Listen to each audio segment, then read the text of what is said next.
la troisième journée, si vous êtes déçu ou satisfait, ça génère la frustration. Oui, il y aurait pu y avoir 3 défaites et il y aurait pu y avoir 3 victoires aussi. Donc, vous savez, il y en avait déjà certains qui avaient préparé les papiers sur les fameuses 3 défaites potentielles du stade. Mais préparer les papiers pour peut-être, pourquoi pas, les défaites à venir. Moi, chacun son métier. Moi, le mien, c'est pas d'être dans la prévision, ne pas être forcément dans qu'est-ce qui pourrait se passer. Nous, on a besoin de s'adapter. On a besoin, bien sûr, de prévoir notre effectif. Partout où on a des leviers, on essaie de travailler le plus professionnellement possible. Donner de la matière à nos joueurs, donner de la matière à notre staff pour qu'on s'adapte et bien évidemment qu'on fasse un minimum de prédictifs sur la qualité de notre rugby. Après, on pouvait être à 4 défaites. Et on le savait au moment du calendrier et de nos forces en présence et du rythme qui était le nôtre surtout, puisque moi, au-delà des absences éventuelles dont tout le monde parle, vous avez, hormis une conférence de presse de début de saison, on n'en a plus jamais parlé. Ni le staff, ni les joueurs. Parce que je pense que la qualité du moment du Stade Toulousain est suffisante pour être dans des standards acceptables. Après, les points... La seule chose que j'espère, puisqu'il y a la fameuse malédiction du champion, de l'équipe, alors pas forcément avec le même contexte, hein, mais la seule chose que j'espère pour tout le monde, c'est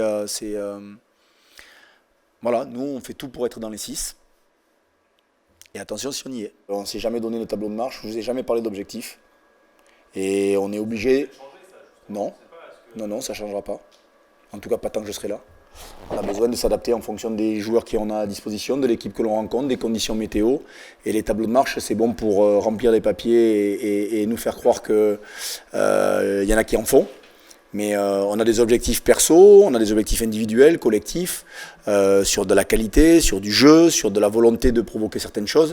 Mais sur le plan comptable, on a la faiblesse de penser qu'il ne faut pas en avoir, tout simplement parce que ce championnat-là, au moins pour les 8 premières journées, je ne le connais pas réellement. Donc, comme je ne suis pas devin, je reste sur ce que je peux maîtriser, à savoir la préparation du match. Et puis après, on essaie de faire la meilleure analyse pour essayer de provoquer les choses le match d'après. On s'est réunis mercredi parce qu'on avait, au regard des matchs, en jouant 2 fois le dimanche, le samedi soir, on avait malheureusement pris un peu de retard sur la récupération nécessaire au groupe, mais ce groupe a toujours les mêmes qualités d'enthousiasme, de fraîcheur, et on n'a pas attendu la victoire pour être dans les mêmes dispositions.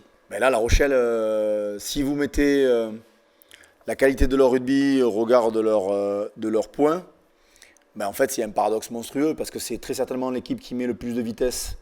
Ils sont numéro 1 sur les rugs, numéro 1 sur les passes, numéro 1 sur la capacité à jouer debout, numéro 1 sur les offloads. C'est très certainement une équipe les plus attrayantes du top 14, avec cette qualité de punch et de vitesse qui, quand ils sont sur un bon jour, peut être dramatique pour les équipes adverses. Et bien, j'espère qu'on ne sera pas celle qui vivra un drame samedi après-midi, parce que sur les dernières images, malgré leur défaite, sur un coup du sort quand même, hein, je ne sais pas si vous avez regardé le match contre Montpellier, ils sont à 14-13.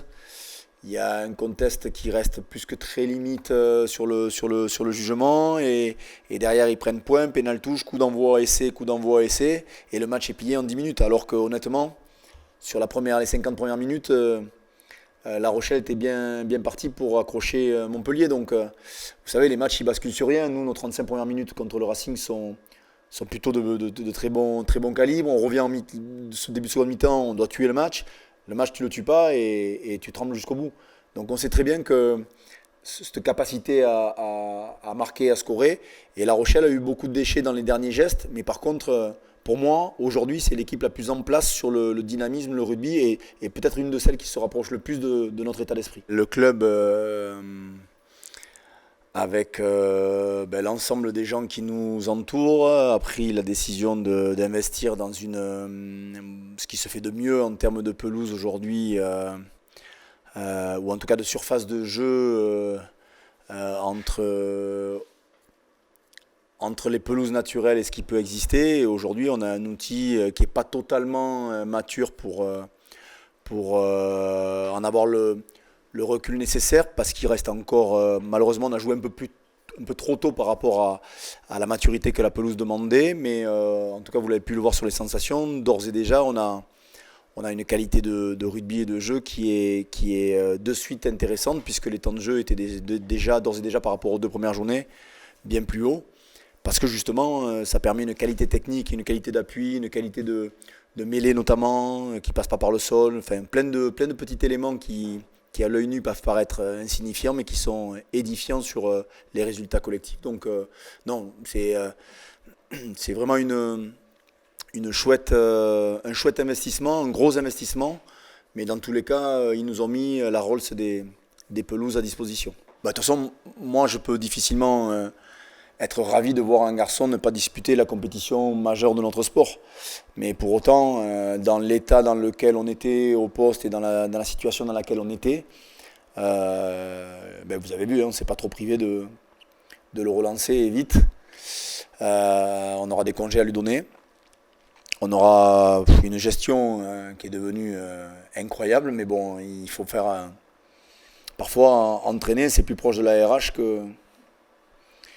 que des ressources humaines, que du terrain. Mais oui, on est ravis de revoir Reinhardt avec nous, même si je pense qu'avec un petit peu plus de préparation le concernant et un peu plus d'implication en Afrique du Sud, il y a quelques temps, peut-être qu'il aurait pu matcher à très haut niveau, mais je pense qu'il a été malheureusement un peu trop vite lancé dans le bain au moment où les places se jouaient.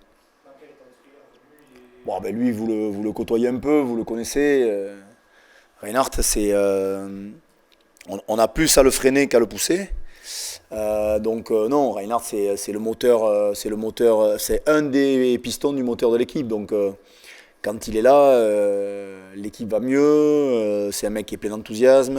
Alors ça n'empêche pas qu'il a encore plein de voies de progrès dans l'organisation générale, mais ça reste un mec un joueur qui met une énergie folle. Et on ne peut pas se priver d'un Reinhardt Elsat en ce moment au Stade Toulousain. Au niveau du groupe, on perd Antoine Nickel qui a joué 3 fois 80 minutes, ou 3 fois, le dernier match un peu moins, mais on perd Antoine Nickel qui a beaucoup joué, donc qu'on ne mettra pas ce week-end à La Rochelle, qui a besoin de se régénérer, puisqu'il est passé sur un rythme un petit peu différent, eu égard aussi à la disposition que l'on avait au poste. Heureusement, Jérôme Queneau assure plus que de mesure le poste sur la 3e ligne. On a Reinhardt Elsat encore ce week-end, puis après on ne l'aura pas pour des raisons de disposition légale de vacances et de congés.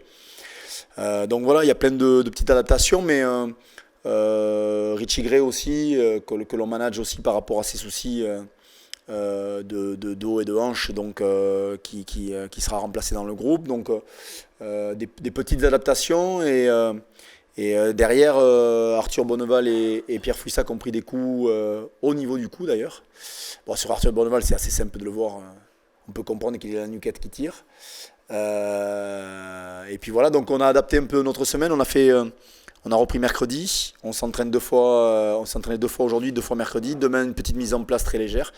On savait que c'était une semaine un peu particulière en fin de bloc, mais on sent déjà que à la fois il y a beaucoup d'énergie parce qu'on est à la 8e semaine quelque part de préparation, si on prend notre début fin juillet, mais on sent aussi que les organismes avec les mêmes joueurs ont été un petit peu éprouvés, donc on essaie de le ressourcer avec les joueurs à disposition. Et Maxime Marty, pour l'instant, ne rentre pas dans la rotation, va jouer en espoir ce week-end.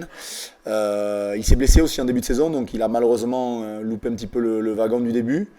J'espère qu'il sera en pleine possession de ses moyens pour qu'on puisse l'exposer, mais Max Marty était revenu dans un contexte un petit peu particulier, puisqu'il devait rester en prêt cette saison, et qu'il est revenu eu égard du nombre de sélectionnés que l'on avait derrière, et ça se comprend.